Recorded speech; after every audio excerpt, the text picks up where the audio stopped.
How was Big Bear? How was this training camp? How do you feel heading into this fight against Travis Walker? Big Bear's Big Bear, man. It's, strenuous, and you start missing everything. But it's great for you, But come fight, I'm ready for fight right now. I'm just ready for it. I'm ready, right in my backyard, and I'm gonna be in there to take care of business. So, was it a benefit to be up there in Big Bear, or was it? Yeah, of course it is. There's you can't cut no days, you can't cut no corners because you'll feel it in the gym. You feel it in the gym, you feel it in the sparring, or once you come down, you feel it also in a good way. So you got extra wind, you think? Oh, I know I do. I feel great. Up there, I could run 2.5, 3 miles. Down here, I'll probably go 5, no problem. So, like you said, you're gonna be fighting in your backyard. Does that present it Thanksgiving weekend? So, I mean, there's even more family, probably family and friends around, right? Yeah, it's my backyard, man. Like I said, we're gonna open it up with the big bang, and it's gonna be. I think it'll be fireworks, man.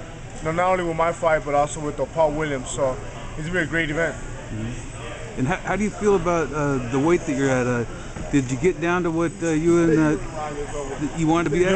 My main thing was not being concerned about the weight. That's not my main concern is being in shape and being in great boxing shape, and especially a weight so I can impose my will, because that's even harder to fight my fight than to fight someone else's fight. Mm-hmm. So that's my main concern with being in shape. As far as weight's concerned, I feel great, man. I'm ready to go. Whatever weight it is, I'm gonna be in there and I'm gonna bang. So conditioning-wise, you feel like you got yourself? I feel in great condition right now. Mm-hmm.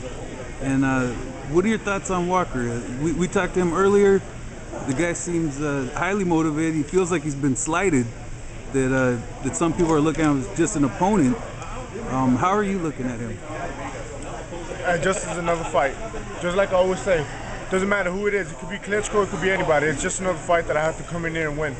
Regardless what the name is, regardless what the record is, I have to come in here and win and take care of business.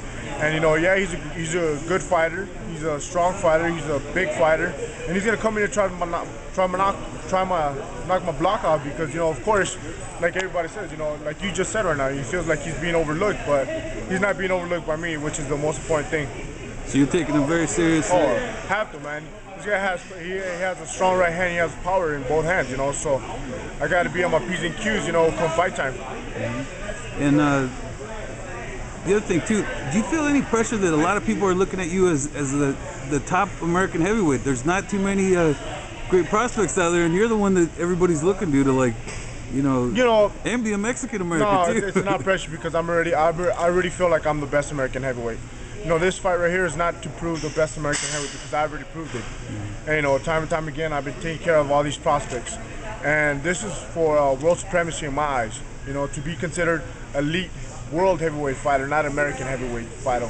That's more pressure there.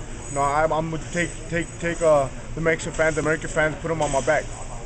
Yeah, because I mean, we haven't seen too many Mexican heavyweights that fight like you. And you don't see that as pressure. You just like having that. No, I love it, man. I thrive in it. Like I said before, it's an orgullo. It's a big pride to have everybody behind me. And they're saying this fight is a IBF eliminator. Dan, this is an IBF eliminator. What do you think about that? I mean, that moves you one step closer, it seems like, to your goal. I'm already there. I'm already knocking on everybody's door. The thing is, I'm just kicking the door in and making them open it. That's just what this fight is. I'm just kicking the door in and making them fight. So at some point there's no denying, right? Exactly. See, that's why I say this ain't a fight for United States supremacy, it's the world. I'm going to go a step further. They're going to be chasing Chris, the champion. Mm-hmm. You think because of his action-packed style and? It's not because of the way he dresses. I dress good. Yeah, what's wrong with the way you dress? It looks good. He's getting ready for a fight, so he can dress like that. No, but seriously, when was the last time you saw champions chase a challenger? And that's what's going to happen here. Because, like Chris said, he's fighting for the fans. And the fans know that. And he's going to be carrying them on his back because it's going to change the sport as we know it today. And you think you can bring that excitement back to the heavyweight division? It's been lacking for a long time. That's my goal, man. That's my goal. That's the main thing. That's why I'm in fights like this. that people want to see. I'm not in a fight like Evaluator is fighting Evander Holyfield. Who really wants to see that, you know? They want to see a fight like myself and Travis Walker. You know, two hungry guys that go in there to fight and to bring excitement. That's what I want to do, and that's what I'm doing. How many more of these young guys can you fight? You've been taking on Chaz Witherspoon, Bolo, You know, this guy. You know, hopefully, you know, this is my last one, and that way I can just move on to bigger, better things. But you know what? As many as it takes to get to the main, where I want to be, where everybody thinks I should be, whatever it takes, I'll do it. Well, you know, and just real quickly, this is one of the things that we were talking about earlier about Anguilla and Mayorga. Who cares about that? Look at what Arreola's done. Bolo Will's undefeated. Chaz Witherspoon undefeated. All guys claiming to be the best.